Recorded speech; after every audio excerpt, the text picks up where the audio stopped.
বন্ধুরা দেখুন পাঁপড়টাকে আমি ভেঙে আপনাদেরকে দেখাচ্ছি কতটা খাস্তা হয়েছে। দেখুন বন্ধুরা সবাই কেমন আছে? সম্পার রান্নাঘরে সবাইকে স্বাগত। আজকে আমি সাবুর পাঁপড় বানিয়েছি। কিভাবে বানিয়েছি সেটা আপনাদেরকে দেখাবো। পুরো ভিডিওটা দেখার অনুরোধ রইল। আমি বড় দানা সাবু নিয়েছি 250 গ্রাম, ভিজিয়ে রেখে দেবো 2 ঘন্টা। আমি এই বাটির 2 বাটি সাবু নিয়ে নিচ্ছি। 2 বাটি সাবু নিয়ে নিচ্ছি। 2 বাটি পরিমাণে জল দিয়ে দিচ্ছি।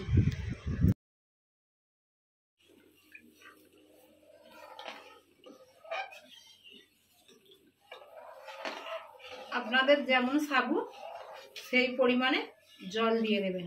আমি 250 গ্রাম সাবু নিয়েছি। 250 গ্রাম সাবু 2 ঘন্টা ভিজিয়ে রেখেছিলাম। আগে থেকে বড় দানা সাবুটা ভিজিয়ে রাখলে ভালো হয়। সাবুটাকে দেখুন বন্ধুরা অনবরত নেড়ে যেতে হবে, নাহলে তলাতে লেগে যেতে পারে।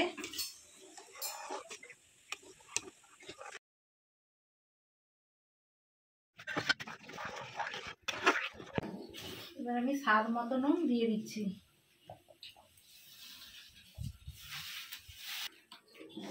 অনবরত নেড়েই যেতে হবে, নাহলে তলাতে লেগে যেতে পারে।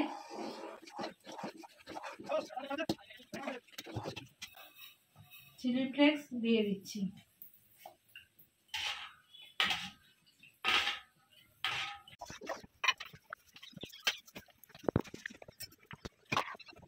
হাফ চা চামচ পরিমাণে আমি কালো জিরে দিয়ে দিচ্ছি।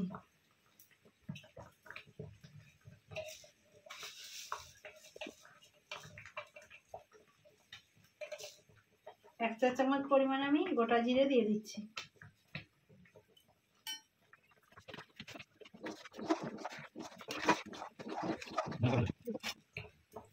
ধনে পাতা কুচি দিয়ে দিচ্ছি।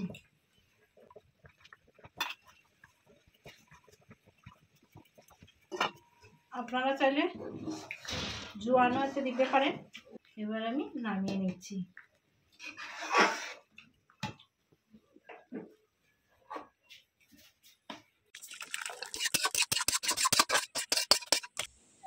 খুব হাওয়া হচ্ছে, উড়িয়ে নিয়ে চলে যাচ্ছে চিকটা।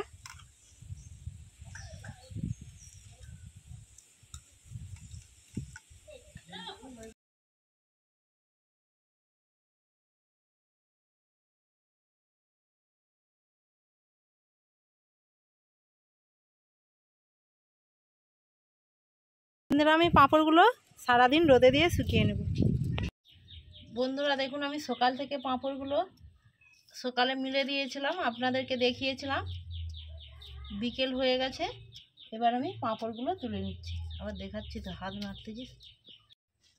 প্লাস্টিক পেতে পাঁপড়গুলো মিলে দিয়েছিলাম। দেখুন বন্ধুরা পাঁপড়টা কতটা শুকিয়ে গেছে, একদম শুকনো হয়ে গেছে আর পাতলা হয়ে গেছে একবারে। হাতের তালুতে নিয়ে বোঝাই যাচ্ছে, হাতের তালুতে নিয়ে বোঝাই যাচ্ছে, আঙুল দেখা যাচ্ছে পাঁপড়ের ওই পিঠ থেকে। এবার আমি একটা থালা নিয়েছি, পাঁপড়গুলো তুলে নিচ্ছি।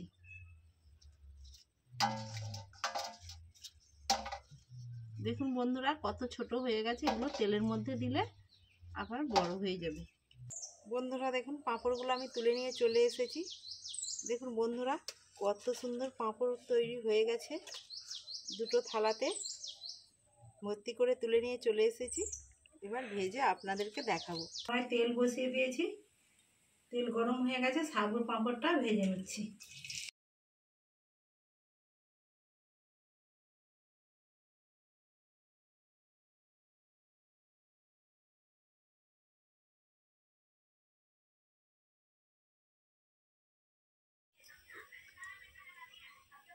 বন্ধুরা পাঁপড়টা ধনে পাতা একটু লঙ্কা দিয়েছিলাম বলে খুব সুন্দর হয়েছে এবং খেতেও একটু ঝাল ঝাল লেগেছে। আপনারাও বাড়িতে এই রেসিপিটা ট্রাই করবেন। আমার ভিডিও যদি আপনাদের ভালো লেগে থাকে বেশি বেশি করে লাইক, কমেন্ট এবং সাবস্ক্রাইব করে আমার পাশে থাকবেন।